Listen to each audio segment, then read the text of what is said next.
wá gbọ́ ṣíṣe àti máṣe tòní gẹ́gẹ́ bí irúfẹ́ ìràwọ̀ tí ò ń lò.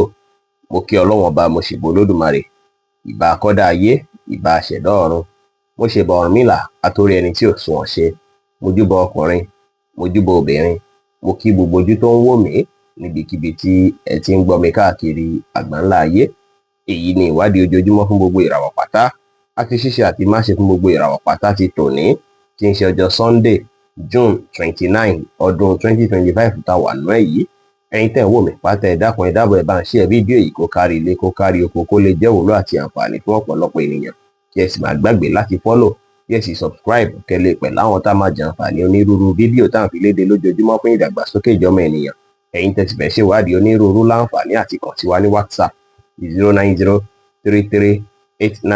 09033897161. Ẹ̀yin tẹ́ ń lò ràwọ̀ iná tó kọran yan Harris, ẹ̀yin tàbí láàrin March 21 sí April 20. Ó ṣeé ṣe kẹ́ má fi bẹ́ẹ̀ gẹ́ẹ̀sì ara yín lọ́jọ́ tòní, tàbí kó dàbí ìgbà pé àwọn èèyàn fi bẹ́ẹ̀ gbọ́ yín yékéyéké dáadáa lọ́jọ́ tòní, tàbí kẹ́yìn fúnra lára yín má gbọ́ra yín yé, èyí tí lè fẹ́ bí ìṣòro tó ṣe pé kò ní sẹ́nì kankan tó máa lè ràn yín lọ́wọ́ nínú rẹ̀, kódà mọ̀lẹ́bí gan lè ràn yín lọ́wọ́. Ẹ ṣáà rí dájú pé ẹ mọ́kàn balẹ̀, kí ẹ sì mọ̀ dájú pé ẹ lè tẹ́ ẹnikẹ́ni lọ́rùn, ẹ lè táyé lọ́rùn rárá. Fún ìdí èyí ẹ kíyèsára, ẹ má wulẹ̀ ṣe ń gbé bóyá ẹ ṣe fẹ́ máa ṣàlàyé ara yín ju bí ẹ ti ṣe mọ̀ lọ, tàbí ju bí ẹ ti ṣe ní ìkápá àbí lágbára láti ṣàlàyé ara yín lórí ọ̀rọ̀ kọ́rọ̀ lọ lọ́jọ́ tòní. Lọ́jọ́ tòní ẹ ní láti kíyèsára kí ẹ mọ̀ dájú pé wíwà ní ìfọ̀kànbalẹ̀ ara ti yín òun ni kó jẹ yín lógún ju bó ṣe yẹ lọ. Ẹ wá free mind yín, ẹ wà positive, ẹ ṣe dáadáa sáwọn èèyàn kí ẹ pa àwọn àṣírí kọ̀ọ̀kan yín mọ́lẹ̀ ní pẹ̀lú. Purple jẹ́ kọ́lọ̀ tó dára jù fún yín láti wọ̀ láṣọ lónìí. Aago 6 ní ìrọ̀lẹ́ sí aago 8 ní àṣálẹ́ ní àkókò èyí tó dára jù fún yín láti fi ṣe ohun tó ṣe kókó tó ṣe pàtàkì jù nínú ìgbésí ayé yín ní ọjọ́ tòní. Ẹ̀yin tẹ́ ń lò ràwọ̀ erùpẹ̀ alámọ̀ Taurus, ẹ̀yin tàbí láàrin April 21 sí May 20, lẹ́ni ẹ jìnnà sí gbogbo nǹkan tó bá ṣe pé ẹ̀yin ṣe tó ṣe pé ó lè bí kí àkàn yín má balẹ̀, tàbí kí àìbalẹ̀ ọkàn fẹ́ wà fún yín, tàbí kó má jẹ́ kẹ́ wà kọ̀ọ̀kan débọ̀ ẹ jìnnà sí pátápátá.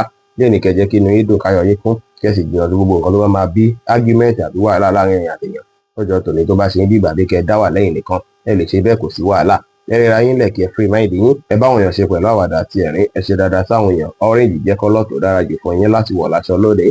Aago 12 kọjá 30 ìṣẹ́jú ní ọ̀sán sí aago 2 ní ọ̀sán ní àkókò èyí tó dára jù fún yín láti fi ṣe ohun tó ṣe kókó tó ṣe pàtàkì jù nínú ìgbésí ayé yín ní ọjọ́ tòní.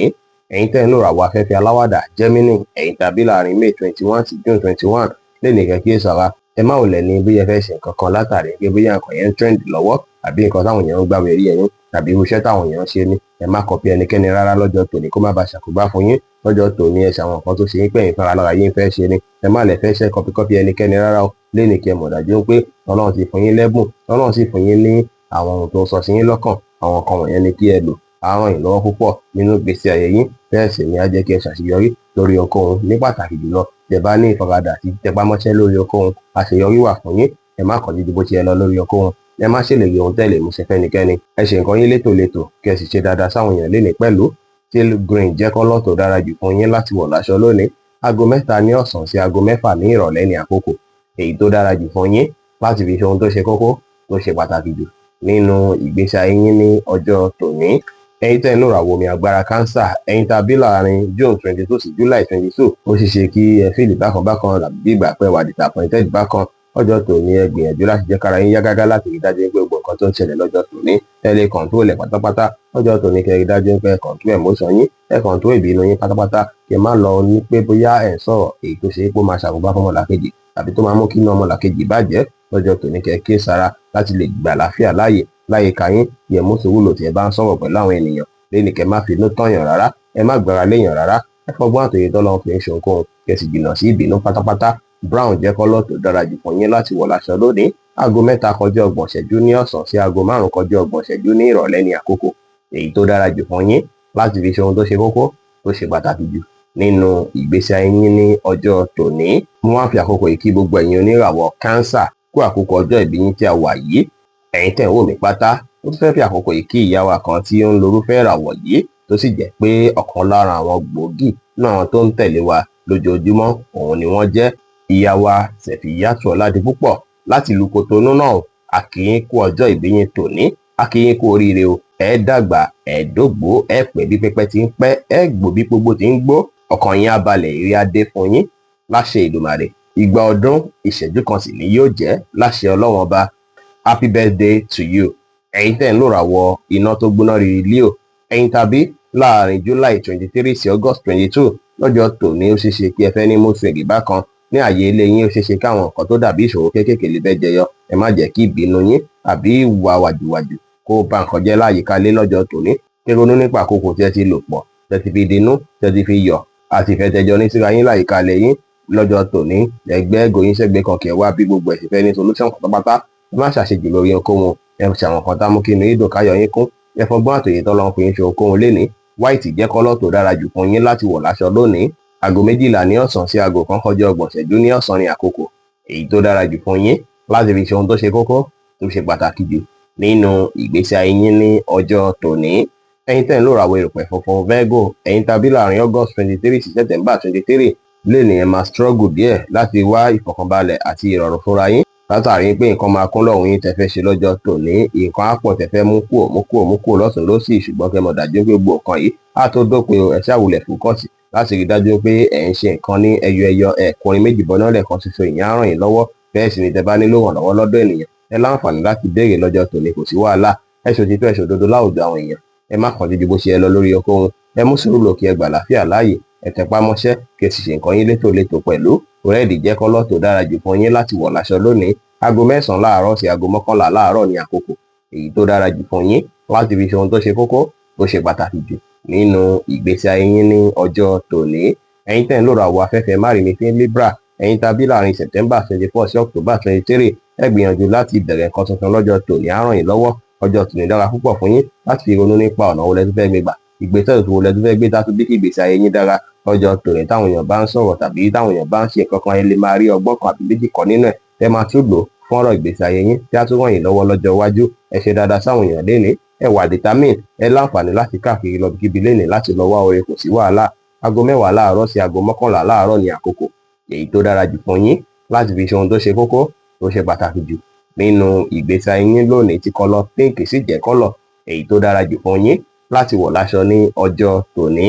Ẹ̀yin tẹ́ ń lò ràwọ̀ omi tútù Scorpio, ẹ̀yin tàbí láàrin October 24 sí November 22 ẹ kíyèsára pẹ̀lú àwọn èèyàn tó rọ̀gbà yín ká lọ́jọ́ tòní tó ṣe é pé ọ̀pọ̀ wọn lè fẹ́ máa lara tàbí kí wọ́n máa jowó bákan tàbí kí wọ́n lè rògbà tí ó tọ́ sí yín. Kẹ́ kíyèsára.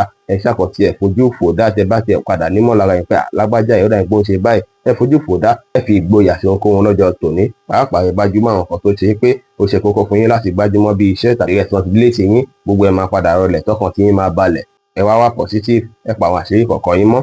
Aago 3 títí di àṣálẹ́ gbọ̀n kò dára rárá fún yín láti fi ṣe ohun tó ṣe kókó tó ṣe pàtàkì jù nínú ìgbésí ayé yín bí iṣẹ́ àbí àwọn responsibility tẹ́ fẹ́ mójútó.